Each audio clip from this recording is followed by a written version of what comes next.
Hey, Mr. Mark Willie, how are you today, my friend?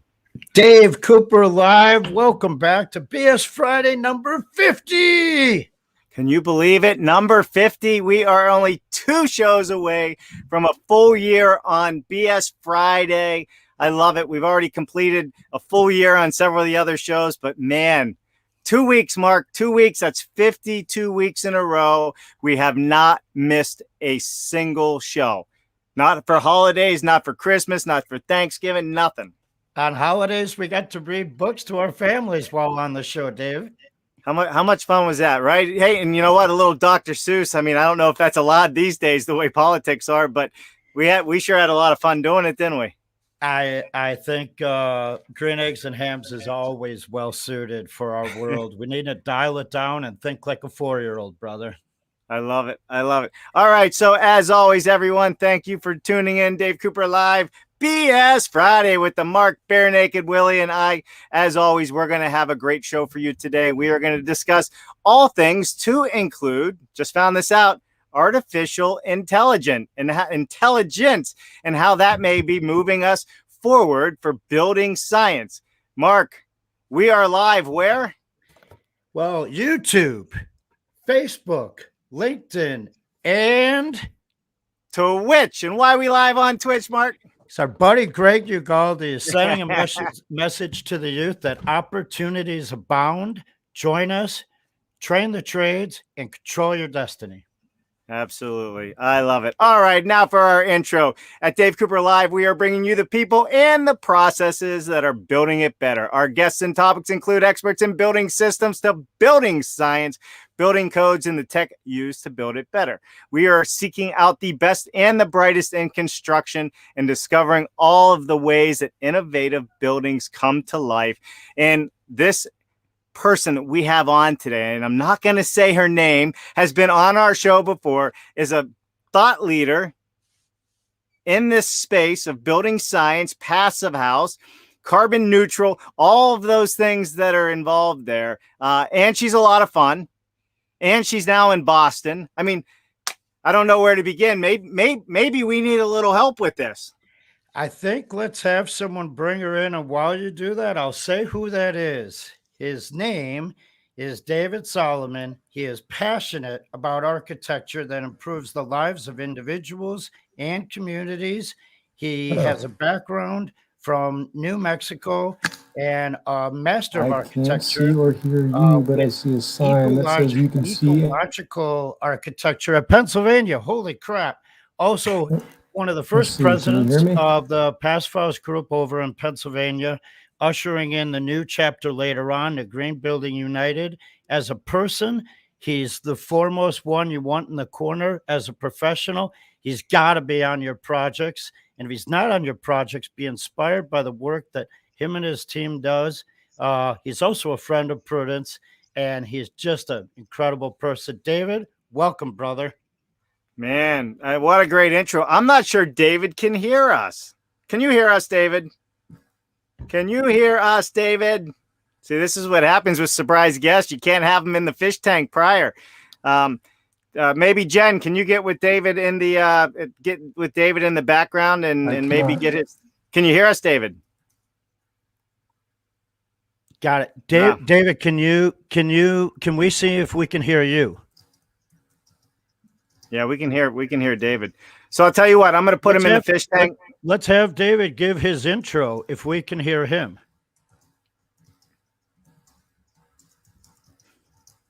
Try your mic. Hey, Prudence. Okay. So I can't hear or see anybody, unfortunately. But I'm super happy to be here. Hey, I'm seeing in the chat that you guys can see and hear me. So listen, I'm so thrilled to be here introducing my friend Prudence. Back in like 2013, 2014, when I first started getting into Passive House, one of the first names I heard was Prudence Ferreira, right? She was, and I was told, oh yeah, you got to talk to her, right? And at the time, she was living out in the wilds of Alaska and was just sort of this mythical passive house guru, just out in this far off wilderness. But I was told she's the one you got to talk to. She knows what she's talking about. And indeed, I think her experience and history since then has borne that out. She is really one of a few of a relatively small community to begin with. And so she's in an even more kind of rarefied community herself of being one of these passive house consultants that works on really large, complicated projects. So she's worked on the PHFA tower, right? Their PHFA's headquarters, right? That tower portion of the project, I think, is maybe the only passive house project to use electrochromatic glazing, which is super exciting and complicated. She is also the lead consultant on Second Delaware, which I think, and Prudence can correct me if I'm wrong, but I think that's still the largest passive house in North America. So, she's an expert on thermal bridging. She's an expert on all things passive. She's worked with PHIUS for over 10 years and was a founding member of their technical committee. And she has taught hundreds and hundreds of CPHCs, including, I think, just this past week, I had some colleagues in a class with her. So at any rate, I'm super thrilled again to be asked to introduce Prudence, and I'm super excited for what she's going to say, and I'm going to jump over to the other stream, so hopefully I can hear too, because she just has such a wealth of knowledge and wisdom to impart. So welcome, Prudence, and thanks again, Mark, for the invitation. All right, welcome, welcome, Prudence. I tell you what, for somebody that could not see and for somebody who could not hear us, I think you did an outstanding job. I'm blushing. That was so sweet. Yeah, well, hopefully he can get his audio and stuff fixed, and we'll bring him back in. He popped out, I guess so, because he wants to hear all the intelligent things that Prudence has to say. Even in the comments already, people are asking, can we watch the replay of this somewhere? So I'm going to tell you right now, yes, you can. It is all live on YouTube right now, and you can watch the replay on YouTube of all BS Fridays. All BS Fridays guests. You can watch 52 weeks, well, 50 weeks, almost 52 weeks. Every week, there's a new show. Put it on your calendar. So, Prudence, thanks so much for coming on today. As always, it's never a dull moment or a dull show when Prudence Ferreira comes on. So, Mark, I don't know even where to begin. Artificial intelligence. I better go get my dictionary. I would say welcome, right? First and foremost, it's going to be a fabulous conversation. And I think since you've been on before, people know who you are. And David did the tremendous introduction. So you can take us on that magic carpet ride. And when we need to pause, Prudence, just stop, have your tea. We'll jump in and then we'll get back to it. That sounds good. This actually reminds me of like gearing up for a DJ set. It's like, all right, you guys ready to go on a ride? Yeah, we're going. Hey, there you go, Mark. That's right. Because Prudence, I forgot about your dancing on DJ bar tops and all the other fun stuff we've heard about you. Now, with that said, Mark, maybe for our 50-second show, Prudence should give us some of her DJness. Right. Well, I would say what she's really good at today, Dave, is spinning those models and figuring out from the hygrothermic to the thermal transfer how we're going to be comfortable and how we're going to be living well. And so that's right. What I want to hear spun. And I love the name Electric Boogaloo. I think it's just perfect. Anyone that saw the movies back in the 80s, it's not Breaking 2, it's Prudence 2, Electric Boogaloo. So spin it forward, Prudence, and let's have fun with a PH. Let's have it. So one of the things, Mark, that you and I were talking about the last time we had a phone conversation, and I love those, by the way, was how far we've come in the building industry in the last 10 years. And in every decade we have some advances, but I finally feel like maybe technology is really having an opportunity to take its place. And I know, Dave, you talk a lot about that with your guests, and the way that we can make use of our technologies to help us get to carbon neutral faster. So one of the things that I've been thinking about and noticing lately is how as Passive House and other high performance approaches that use Passive House principles get more into the mainstream, people have heard about it. They're like, oh yeah, that Passive House stuff. We want that. That's good stuff. We don't know what it's about.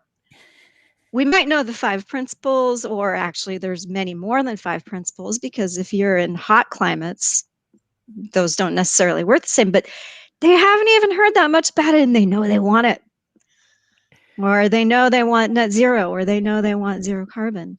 And so the one thing that I'm starting to notice is how there are increasingly opportunities to just take those good building science principles and weave them right into what we're doing through our technology. And so one of the things I wanted to talk to you guys about today and talk to the audience about are some of those developments. And some of them are more on the simplified end, like making us really good recipes for like production home builders or modular home builders. And on the other side, recipes for large scale buildings and authorities having jurisdiction so they don't have to reinvent the wheel as they try to get to zero carbon.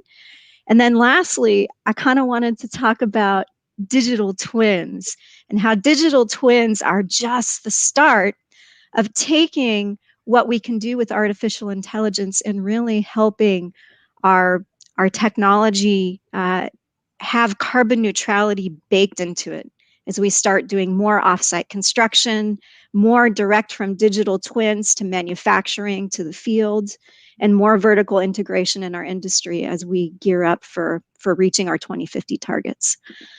Yeah. I love it. Let's do it. So, And yeah. go ahead. Go ahead, Mark. I know. You want to fight over the first one? No, you go, Mark. What I'll say is that conversation was real, and we had both had someone find our phone numbers or whatever through what we do, and I can imagine if we had the conversation, so many more people in our networks are having that exact same one, and they're so simple. They're large groups, really not involved in construction, and they say, we don't really know what this net zero thing is, but we want it in our buildings and we want to make a lot of them. And that is so interesting, to not know what that flavor tastes like, and not know how it's crafted and what ingredients are involved and what kitchen makes it. But to know that you want it and you don't know why, that means a seed was planted in their path and it's growing inside of them. And so then to take it to the level of educating them, informing them, and then tell them this beauty that Prudence is going to unfold today of how to unfold it in the virtual world, so that we understand exactly what the outcomes are going to be and how to detail it before we create it. Well, that's a blessing that allows their idea and their desire to unfold the way it's envisioned. Cool. So how about, can I share something with you guys? Can I share a screen with you guys? How does that work? Sure. Yeah. Okay. So the first thing that I want to share, and I'm not exactly sure how I got to do this. Let's see. Share. There it is, right at the bottom. How about that? See, I can use technology. All right. So pretty soon you'll just have to think it and it'll appear. There you go. Yeah. Okay. All right. Here we go. Prudence, while you're pulling that up, and I'm gonna plant a seed of thought, because you made a comment about offsite construction in there, and that's a world that we believe in with Passive House. As we go through this, I'd love to have your opinion on the future, because you were looking at the future of a lot of things and where we're headed.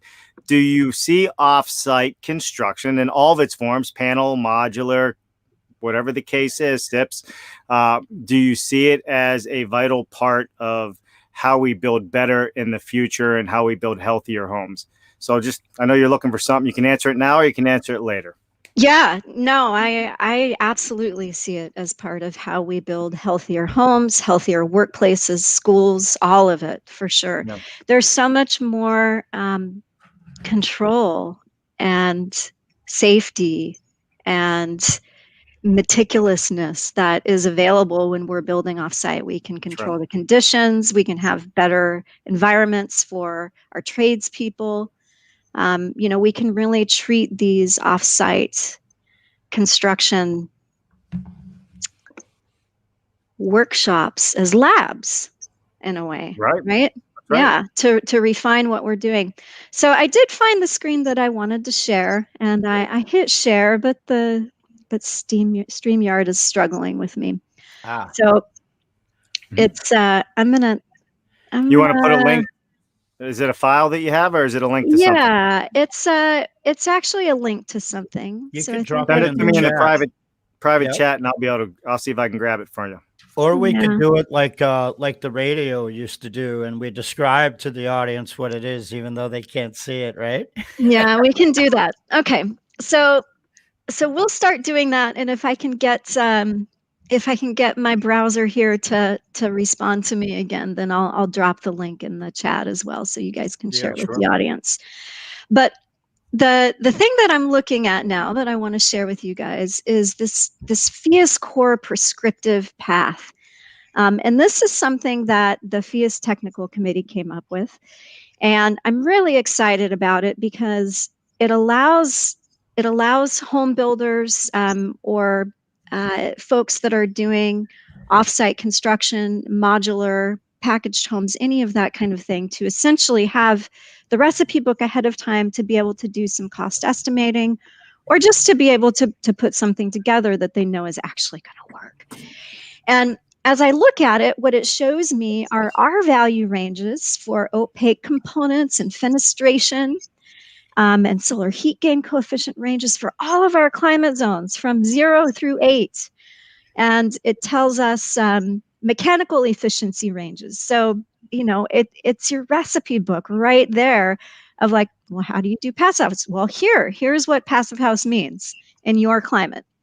So that's something that is really exciting. And that is the refinement of, over 15 years worth of experience of doing passive house in North America now. So, and that's really a way that we can take that expertise and essentially put it on steroids, if you will, because, I was chatting with you guys before we got into the session about how we need to meet our 2050 zero emissions goals. We need to do something like 9,400 retrofits per day of our existing buildings, or 783 retrofits per hour, just in the US alone. Yeah, that's existing buildings. Break it down per hour to scare us more, right? So if you don't understand what 9,000 a day looks like, and retrofits don't take a day, right? Let's be real, the planning alone, and then break it down to per hour, that sounds like a huge workforce of talented people, Prudence. Yeah, we need all the people we can get. And the thing is we need those people to have the expertise that experienced building science folks do now. We need them to have it now. So to the extent that we can use tools like PHIUS Core to get us there, for the smaller scale production, prefab homes, we've got that now. We have the recipe. And then on the other side of things, I just want to say, before we go to the other things, let's say what that means. Give me a second to have a drink here. So when people were trying some of these processes before, they thought it was a little involved, or they weren't exactly sure of the performance path. So the prescriptive core says this will allow you to achieve the end result. So that's what you're saying, that that path, that prescriptive path, is now available for that to be done. That's Yes. the equation for success. So you don't have to, well, you still have to have a great team, and you still have to meet, you still have to pull it together. That's craftsmanship at its best, teamwork at its best. But at least you're seeing the blueprint to approach it. That's right. So it takes much less time to run models and, ask questions and try different parameters. You just, right away, right? This is our target. So the other thing that I want to bring into this is that I was just talking about the existing buildings, right? Oh no. Any new building, and I mean, offsite construction is important for existing buildings too. We've got some creative people starting to come up with some pretty good solutions, but Right. anything that we build today that is not carbon neutral or carbon neutral ready, it's kind of a failure. I mean, I know that's a little bit harsh. No, Dave and I use the phrase Yeah. carbon disaster. So It's a total missed opportunity. We know how to do this now. We know how to do it now. And to the extent that we don't, it's just kicking the ball down the road for someone else. It's like, oh, I'm just going to sweep this under the rug, and the next person that comes, the next generation, can deal with it and clean it up for more cost and with less resources. And, so it's a future liability. I tell you, based on the data you showed, though, when you brought it up the way you did, you can't kick it down the road because we already don't have the means for these 9,000 per day. That's right. The opportunity to kick it down the road that some have possessed unknowingly, now they can no longer do that because you've revealed the 9,000 per day. So the building must live for 150, 200 plus years because there's no time and people coming to do it. And brilliant. So Mark's head's going to explode here. So let's dive in. Can we dive into this a little bit, Prudence? The data, right? So to come up with that 9,000 number, I mean, that. And to come up with the workforce, skilled workforce, educated workforce to tackle this, whether it's with offsite, a mix of offsite, onsite, whatever the case is. What are you seeing as far as how the education gets out there? We got the blueprint, but how are we distributing this and saying, hey, look at us. We're an industry that's at the very bottom. Come to us because you can come here and make a difference and probably make some good money while you do it, because 9,000, what was it? 475 homes an hour. What was that? She put that 9,406. Yeah. Right. So just that alone, in my opinion, means job security. Oh, yeah. Okay. So, I mean, but the problem is how we can come up with all the game plans we want, but if we can't get to the labor and the workforce to help us implement this, it does us no good. So I think that there are multiple ways to approach that issue. And the one that's really appealing to me right now combines together the idea of climate justice and open source, and takes the tools and the knowledge that we have, puts them into expert systems or neural networks or artificial intelligence engines that essentially excel at pattern recognition. So we actually already have a lot of buildings that we've designed successfully to perform this way in a lot of different climates, a lot of typologies. We can use that data that right now is just sitting around on a server somewhere to train artificial intelligence to better recognize the patterns that work. And to the degree that we don't lock that up behind a closed door and put a pretty package on it and sell it as super expensive software, but rather offer it as open source tools for anyone to use, that means that people can use those tools to educate themselves much faster. And I'm not saying people in our industry. If something is open source, Anybody. It can be used by sixth graders. It can be used by high school teachers. It can be used in the universities. And so some of the great design tools actually that the kids are learning in school now and college, like Rhino and Grasshopper and Honeybee, all these little open source networks of bugs that work together, to the extent that we make an artificial intelligence bug that can just exist in this little kind of environment, that means that the kids are already learning this in school and they're having fun with it. They gamify it. They can have competitions and come out already ready to do the things that we as professionals are doing in the industry now. And what that means is that the next generation can take climate action. They can actually do something real, right? When they're learning math in school and they're learning physics in school, it doesn't have to be this dry, like, oh, here are the hypotheticals. Here's the theoretical stuff. We can actually, as professionals, get involved with our local communities and green teams at the schools and start, coming into the classrooms and teaching these kids, hey, this is how the physics actually works. This is how you can make a difference in climate action with physics. And to the extent that we go into underserved communities and do that, that means that those kids can start to enact climate justice for their own communities.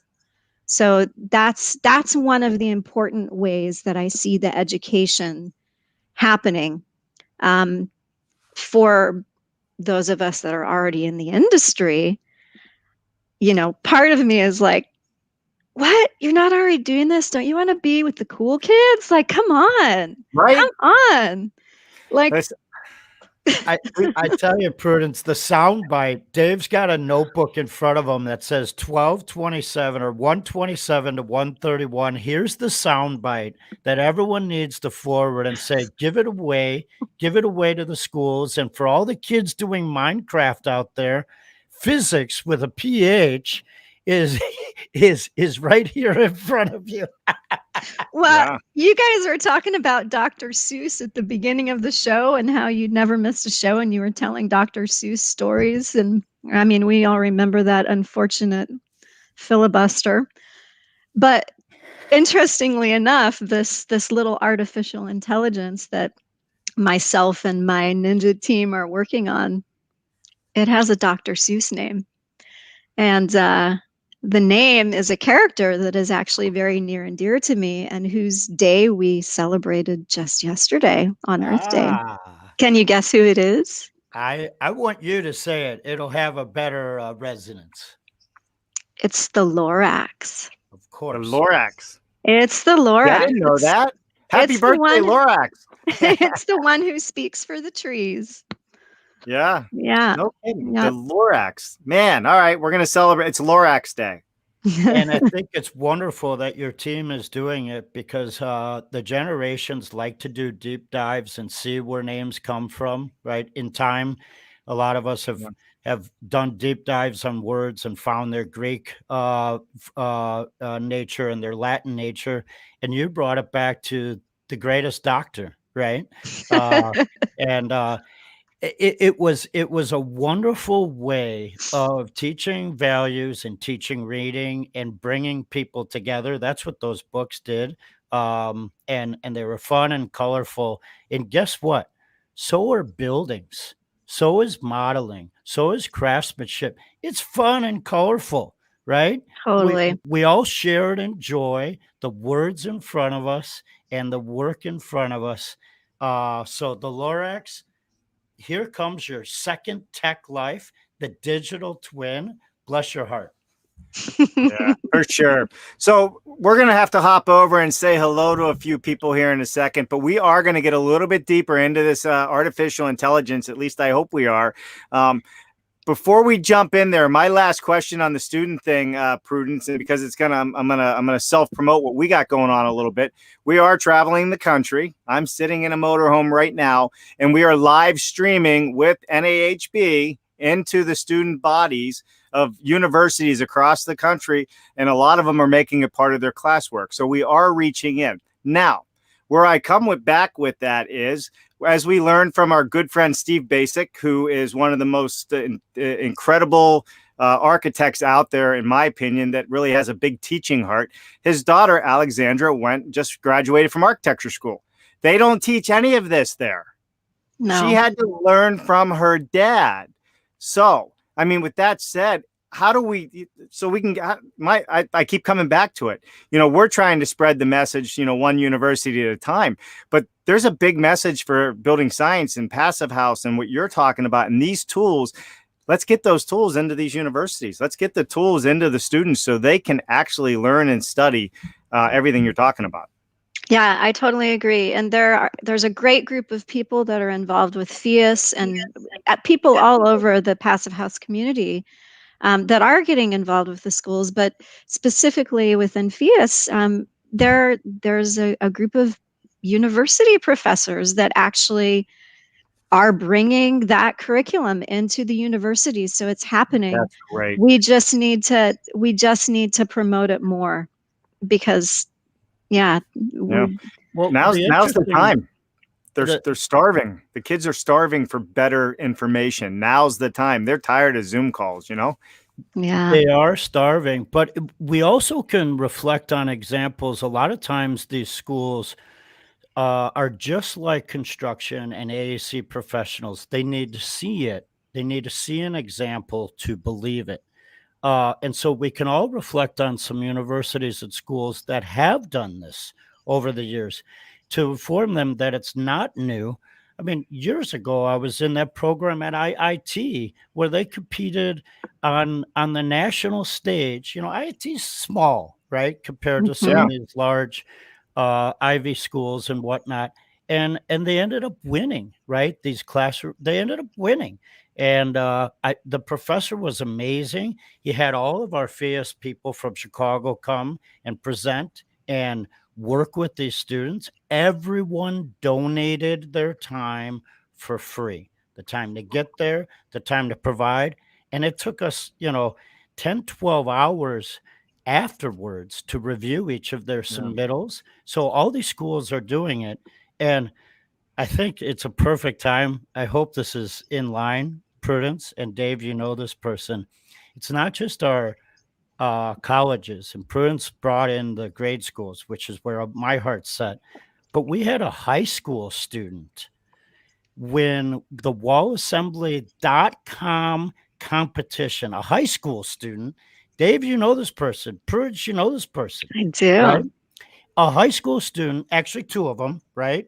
Giancarlo and Dylan. They won it. And they mesmerized professionals, like you mentioned, like Stephen Basic and all them. Right. They mesmerized them by the work they did, that they learned SketchUp and that they talked to manufacturers like 475, and they brought real pricing, real RFPs, and real design intentions that, Christine and Jake and Ben, all these people, Emily commented on. It was brilliant. So awesome. Love it. Well, it is amazing. And remember, we have to remember these kids, to include my own, are growing up in the digital twin. They are doing virtual reality every day of their life. They look and see things differently in a different world than we're used to looking and seeing, which is super cool. All right, everybody, listen, we are live on LinkedIn, YouTube, Facebook, and Twitch. Why are we live on Twitch, Mark? Well, Greg Ugaldi, NAHB, says we need to inform all the masses that are coming up learning that there's huge possibilities out there, from tech to trades. Come to Twitch, learn about the NAHB, and come check out BS Fridays every week. Every week. Not missed one yet. We will be here, at least in spirit and mind and body, every week. One of us is always here. Right, Mark? We're always here. So with that said, also something to put on your calendar, you two, is Holly Carr, the director of U.S. Department of Energy Solar Decathlon, will be on the show on May 3rd. So that might be one you want to tune in for. We just had a bunch of students win the Solar Decathlon, and we're going to talk about what they're doing and how they're moving things forward. All right, Mark. I think we got to get to some comments here. What do you think? Get to the comments, and let's say that all students that submitted, all students that participated, they all won because their outlook right. changed and the people in their lives heard about it. That's right. It's a lot of unpacking with the solar decathlon. They've had years of being out there, and I would guess if someone were to mine the data of all those students involved with it and their classmates of how many are in the industry today, that it would be in the 90th percentile. Love it. Take the first one, my friend. So Sean Santamore is tuning in from Twitch, and he says, "Happy Friday with a PH, everyone. Gotta love BS Friday. Cheers. Have a..." I think at the end he's saying, "Come back tomorrow for coffee with Dave," is what he's saying. That's right. Well, you got to come back for coffee with Dave. We're going to be here tomorrow morning. We're going to change that format up a little bit too. We're going to do some speed round cliff notes on all of our shows, Mark. So if you have things coming up, and Prudence, you have things coming up and you want to share what's happening in the week, and Mark, they do their updates, but we're going to be specifically talking about what's coming up on our show and what's the following week. But let us know. We're going to do some different things on our Saturday mornings. All right. We got Damian Stapleton. What's happening? Hi, guys. Damian, my friend. Thank you. Love Damian. Always supporting. I appreciate very much. And the buzzard, Buzz Holitzer. Fappy Friday. Every time I say that, I feel like I should have had 3 drinks. Or 4. Well, you should have had 4 drinks for the PH, Dave. I know. I love it. I love it. All right, here you go. Mark, bring it in. Well, here we go. Is this going to be recorded? Well, my friend, it is recorded. If you go to YouTube and just type BS Friday, you'll see that there's, I guess there's 51 episodes there and growing. So please go to YouTube and type Dave Cooper Live, brother. Yeah, thanks. I appreciate you tuning in. Looks like Prudence dropped out, but I know Prudence. She'll come right back in. All right. Rob Hoskins said he'll be back, but he had to leave at 1:25, but after 2. I'm not sure if we'll be here till after 2, but odds are we might be as well. So you never know with how we've been rolling. Keep moving. Here you go, Mark. Take it. Shannon Pendleton, excited for this presentation. Spot on, Mark. What does the flavor taste like? Well, the flavor tastes like, hopefully, the recipe and the ingredients that you were looking for. And Shannon, I hope you enjoyed that great intro by David Solomon. I know he's in your wheelhouse as well. So thank you again, David, for coming on and doing that. Yeah, for sure, David. And if you're out there, feel free to try and pop back in, check your audio, and you can check your settings before you come in to make sure they're working. We'd love to thank you personally on the show. All right, here's a book. Let me see. Damian Stapleton. Great way to open this podcast. Some people want a new Ferrari or a new electric Jag, but many of them don't really want to know the beauty in the engineering that makes the car complete. How true is that, Mark? It's exactly right, Dave. They're buying the attributes. They know the power's there. Yeah. They're interested in the sleek, the smooth, the comfort, the style, right? They can't take it to that other level, and they're thankful that other people have. So beautiful, Damian. Love it, brother. Yeah, for sure. We got Adam White. Prudence Ferreira is a legend. She is a legend, but she's a missing legend right now. Missing in action. Prudence, that legend is. Maybe that's why she's a legend. She was here. I think she was here. Wasn't she here? My guess is she had the tea kettle going off in the background, and she did want the whistle howling. So she'll pop back with some fresh hot tea. I love it. I love it. All right, Damon. Damon says, keep the jazz intro on the Saturday show. Yeah, we're gonna keep the jazz. I like it's a nice opening in the morning. Maybe I need something a little more upbeat though. You know what, Dave? Of all the intros, right? They're all tailored differently for your shows. And when you first came out with that one, it's on a reel, right? When you just have that, it was on a reel, so it kept going. I watched it 5 or 6 times. I was like, and I didn't even have my coffee, right? You're an hour ahead of me. I really like the video. I really like the music. It's something regular music that I listen to. But is it just right? It is. You couldn't top it. You could. Yeah, you could no, I top it do. off I with enjoy it. Yeah, And it makes you want to have coffee too. that's All right, exactly right. You could smell the aroma brewing. Hey, listen, Prudence, did we offend you or something? You had to just leave like that? No, I really wanted to share my screen with you guys, and Google Chrome was like, it was totally frozen from the first time I tried to share my screen. I actually couldn't even see you guys anymore. So Oh, okay. Oh, really? I just Well, wanted to restart. Send the link if you need do to. this, if that's Yeah. easier. All right. We're just going through comments and questions, and and we got the crowd worked up for you a little bit. Here's Susan Rowley. Go ahead, Mark. You want to take that one? Susan, we've missed you, my friend. Hey, Prue, I'd like to calculate the number of buildings that we need to retrofit in Canada per day. Our federal government recently changed the target from 30% reduction from the 2005 emissions to 40 to 45% reduction by 2030. That's great. That's now about 18.7, I believe that's megatons or millions of tons. I guess millions of tons. So that percentage of 30 to 45% is huge. And Susan, I think Chris Ballard actually has that number you're looking for, Passive House Canada. I believe he has that. So, Chris, give him a shout. Let us know what you find. Follow up from Susan. To Prudence. What's an average carbon diet per building in Canada?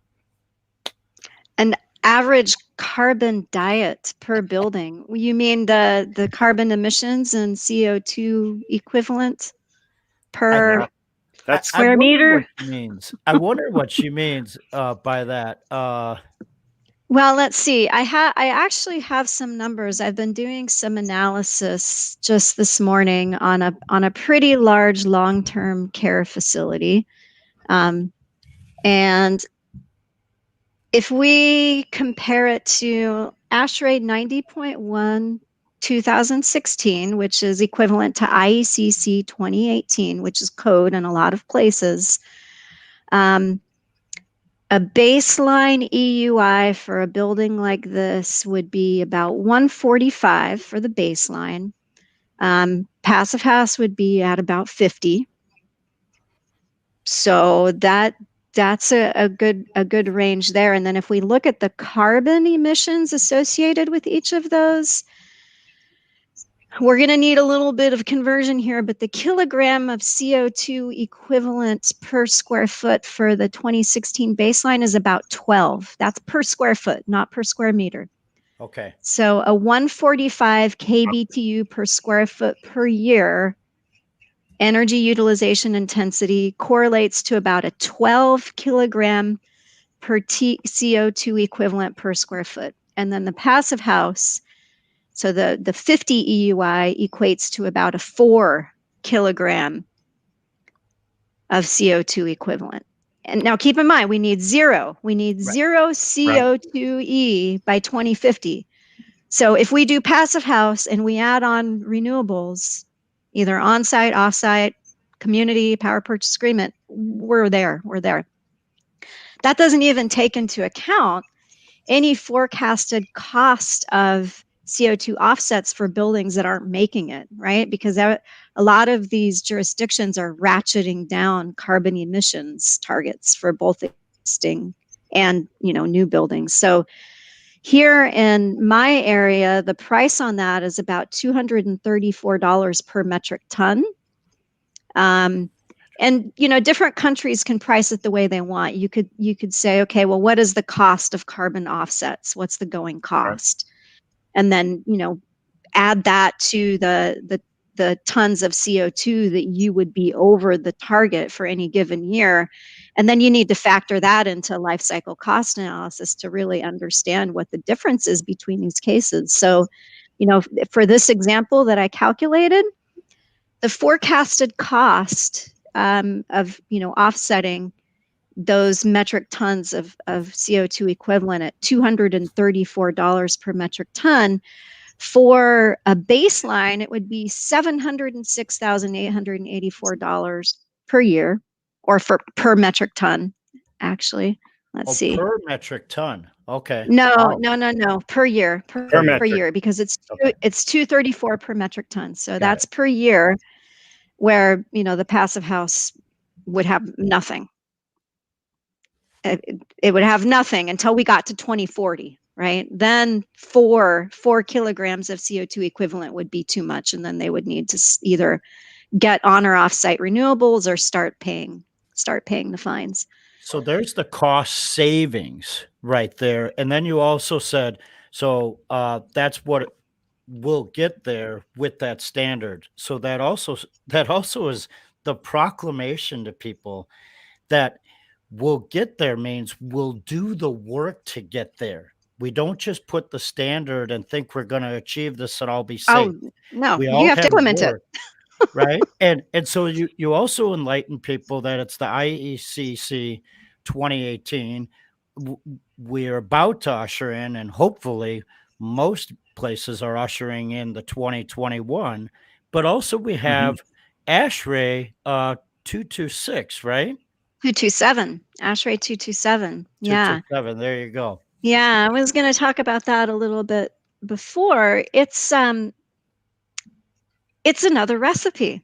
So just like I talked about PHIUS prescriptive core being a recipe that integrates passive house best practices into how we approach smaller buildings, some of the brightest minds in building science and in our industry, from ASHRAE, various standards committees at ASHRAE, from PHIUS, and from PHI in Germany, have all come together to create a reference standard that can essentially be used by authorities having jurisdiction who don't otherwise have step codes or reach codes or net zero codes, to have an approach for zero carbon or carbon neutral buildings or carbon neutral ready buildings that incorporates the magic of passive house inside. And what I mean by the magic of passive house, the super secret sauce, which is not so secret anymore, is that you invest in the envelope until you get to the point of diminishing returns. You invest in the envelope till you find that sweet spot between conservation and investment in renewables. Yeah. And for each building typology, it's going to be a little bit different. For each climate, it's going to be different. And it's all about, the standard 227 is about incorporating that logic into a standard that's super flexible, that any authority having jurisdiction can use, whether their goal is carbon metric or a TEDI metric, or whatever their goal is, they can refer to it, and then they can either add chocolate chips to the mix or add blueberries or put frosting on top, however they want, but the recipe is there. Well, that would bring me in. You start adding chocolate to the education. I'm in. Chocolate and coffee. Let's do it. On Friday night, I got a phone call at the end of the workday from Jason LaFleur, right? And I believe he's working on the ASHRAE 227 with y'all. And that phone call was 2.5 hours. So yeah. The people that do this work and the committees that are on it, not only are they devoting their skills and their experience of their profession and their daytime, but they're devoting their nights and their weekends to propelling this forward. And I don't think many people know about these committed professionals like yourself, Prudence, that put in basically another job, right? Yeah. Another 20, 30 hours weekly for the betterment of people. But like people say, well, it's for the buildings. You're not doing it for the buildings.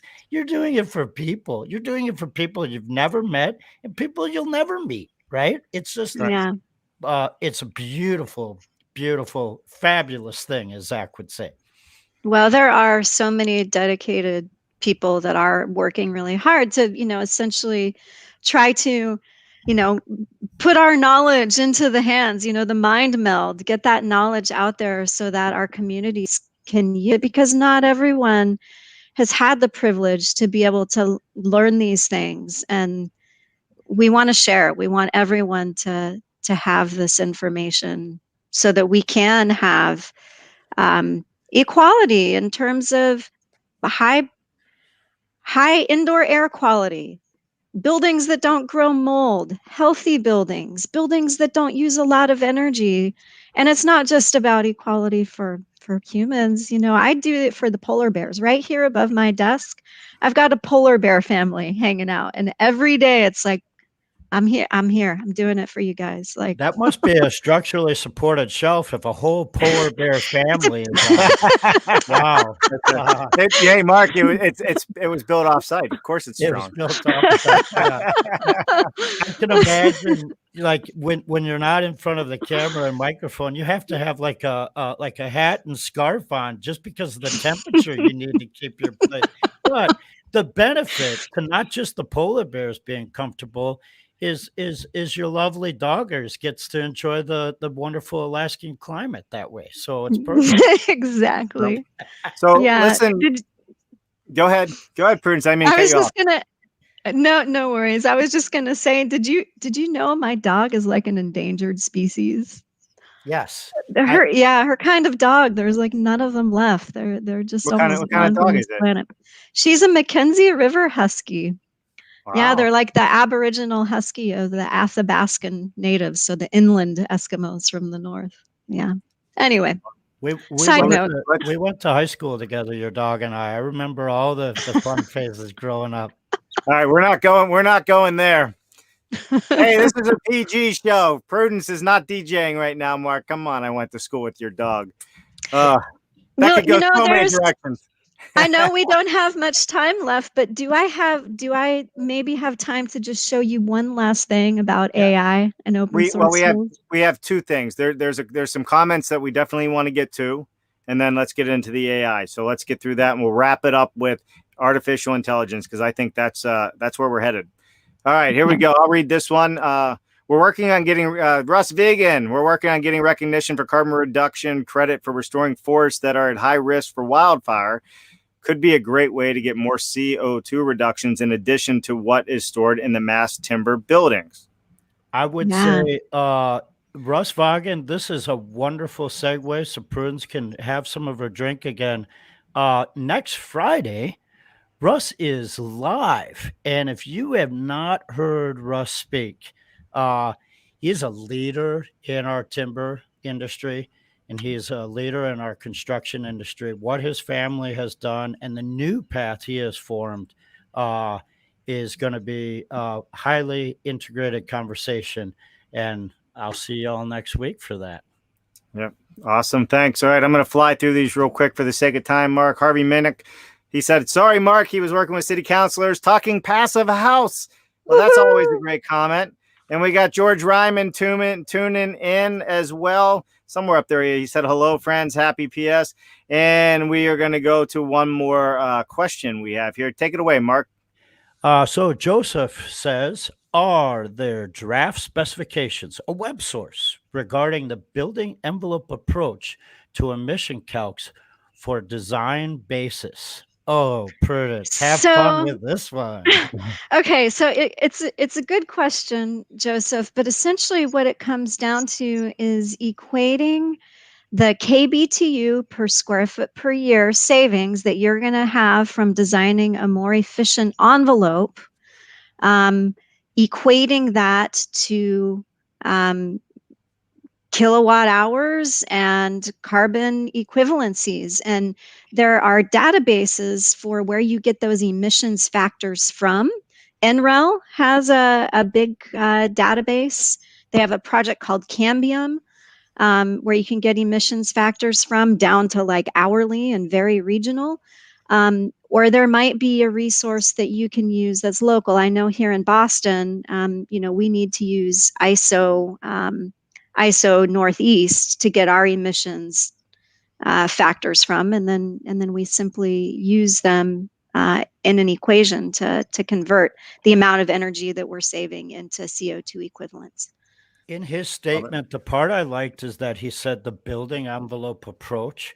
So many people come to our AEC community saying that they want to offset this and they want to have that, and they just talk about the renewable program before addressing that envelope and before reducing the amount of energy that they need in the first place to operate and provide the comfort and lower that operational carbon. So consider that as the first step. Don't put solar panels on the roof before you address the roof.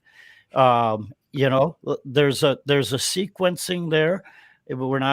We're not trying to say that you're ignorant to that. What we're trying to say is look at that full sequence and that whole test of the building as it's performing today to see what can be done. Once you have that measure, the world is in front of you with many options. I love it. It's like looking out my windshield of the motorhome as I'm driving down the Midwest, right? It's just wide open. Just got to open your eyes. Send us pictures of that, Dave, but hopefully someone else is holding the camera. Let's follow those rules of the road, brother. We are. All right, Prudence, let's hit the artificial intelligence. Show us what you want to show us, and then we're going to wrap it up. And man, as always, we of all the shows, we should always plan like 5 hours with Prudence. Okay, so all right, so this is what I want to show you guys. All right, so here's our buddy, the Lorax. And the idea here is to exponentially increase effectiveness and velocity of our sustainability actions through machine learning and artificial intelligence and create open source tools for climate action. And so these are the objectives that we're trying to accomplish, right? There's a few of them. We've got minimization objectives and maximization objectives.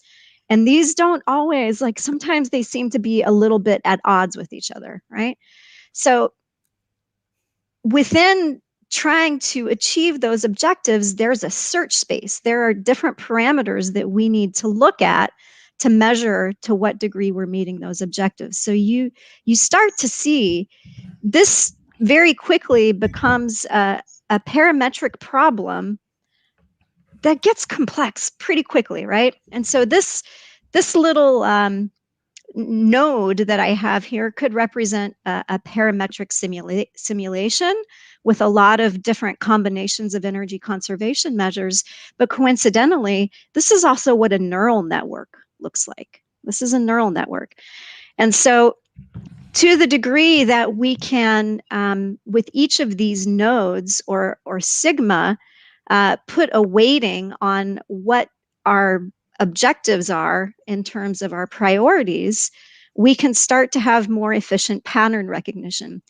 And what can be returned to us in terms of, results are many, many different data points in terms of where the combinations of variables land. And so you can see on the left, there's like this huge search space. There's all of these possible combinations that land us in different spots in terms of satisfying our objectives. But if we look at them in an organized front in terms of like, okay, if we just are looking for carbon reduction, there are going to be combinations of measures where the data points move to the front. These are the optimal ones, right? So again, it's pattern recognition. Then if we can essentially use this kind of process and combinations of algorithms, artificial intelligence, and machine learning to narrow the solution space with this enhanced pattern recognition by using data we already have on projects to teach a neural network or to teach an artificial intelligence, then we can get to our solutions faster. And we're all the Lorax. There's no reason we shouldn't be using the hard work that we've done before to give us a leg up, standing on our own shoulders and allowing our kids and our next generation to stand on our shoulders. So that's what I wanted to share. I love it. I think it's brilliant what you're saying in my more simplistic brain is Prudence, it's been figured out. So now we multiply it and we multiply it and we multiply it, and we replicate it, figured out with a PH, of course. Yes. Of course. I followed it extremely well. That's almost the beginning of a next conversation, right? Prudence part 3. But it was beautiful, and I love how you bring it to the neural network. And I guess that's not really biophilic. There's probably another name for that transformation there. But AI, well done. Thanks, guys. It's always fun to hang Yeah, out with you. Well, it's always fun hanging out with you, Prudence. How would you summarize that slide, Dave? I mean, I took 6 screenshots of it to look at it again later. What do you think? I mean, it's a lot to take in, but it's brilliant to reciprocate forward.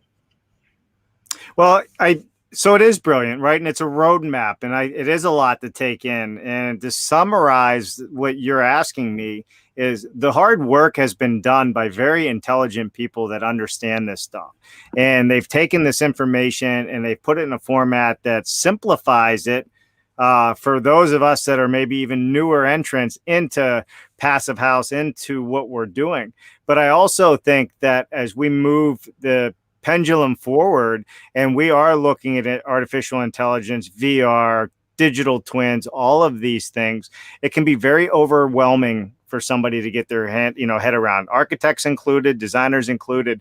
So to have somebody like Prudence and their teams working to pull all this information together and do all the hard research stuff that needs to take place to put this information out like you're doing, Prudence, I think is paramount to our industry moving forward. And like I said, I think it's going to go further, faster. And we need more women in the industry, Prudence. You guys, when I say you guys, women, you have a different way of thinking, a different way of showcasing things. And I have to say, I'm always impressed when you're on the show. Oh, thank you. You know, one of the things you said earlier, just to wrap it up, about the offsite world and how the offsite world is increasingly going from digital twins straight to CNC, straight to manufacturing. Yeah. And then, that's going onto the site. So the thing that I'm working on here, plugging that into that value chain, essentially would help optimize that kind of process so that every single one of those buildings going through that process could at least look at what it would take to get to carbon neutral ready, and to have that information to compare side by side in a life cycle and carbon cost analysis, right? And that's what we really need to start doing. People are thinking about return on investment and 20-year net present value or 40-year net present value. That is not the whole picture, because the real picture includes carbon. So that LCCA, it needs to be life cycle carbon cost analysis. We need an extra C in there. Oh, time to add the extra C. Yeah, it's time to add the extra C. Carbon analysis. Life cycle carbon cost analysis. Life cycle. It's a new trend. Starting it right here. Everybody do it. And then after it, can we add another AS and call it action steps? So that they're not just taking the analysis, but they're applying it right from that meeting forward, as if they're undertaking it, not as if they're inquiring what that number will be. Yeah. Love it. Love it. Love it. Love it. So we're building new definitions, new dictionary. It sounds like the offsite industry. It's always seems to be changing with new names and new acronyms and everything else coming out. But what we're really saying, though, is things change when you're moving things forward. You're moving things fast. It becomes clear, just like adding that extra C, things become clear. Cost is a big factor in what you guys do, what we do in the offsite world. And people have to understand what the value proposition is for Passive House standards, for offsite construction. And I think we can all do a better job of teaching that and helping people understand the true value of everything we talk about, because the world comes down to money and a lot of these things, and we can make that change because it makes sense and financially makes sense. The quote that always resonates for me is Dr. Wayne Dyer. He says, when you change the way you look at things, the things you look at begin to change. And I tell you, I butchered it. I know he says it slightly different, that's how I hear his quote, because that's how I speak, right? The guy is brilliant, and his work is brilliant, but it's very true. I have a shout out to make. I don't know if anyone noticed, right? I'm a fashionista, and I was given a unboxing this week from Luder Herms of Pro Klima, from Floris Coverling Boozman of 475, Aaron McCormick, and Sean Santamore. I'm an activist now, and fashionista, Mark. Bless your hearts for sending me the shirt, guys. So cool. I'll wear it with pride, and let's keep our buildings tight. Yeah, well, you know what? And on top of that, my box should be here today. We are hoping. I've been traveling, so trying to get mail to catch up with you is next to impossible. You don't need to tell Prudence about that, Dave. I mean, we've been in British Columbia, then you've been in California, then Pennsylvania, and now wonderful Massachusetts.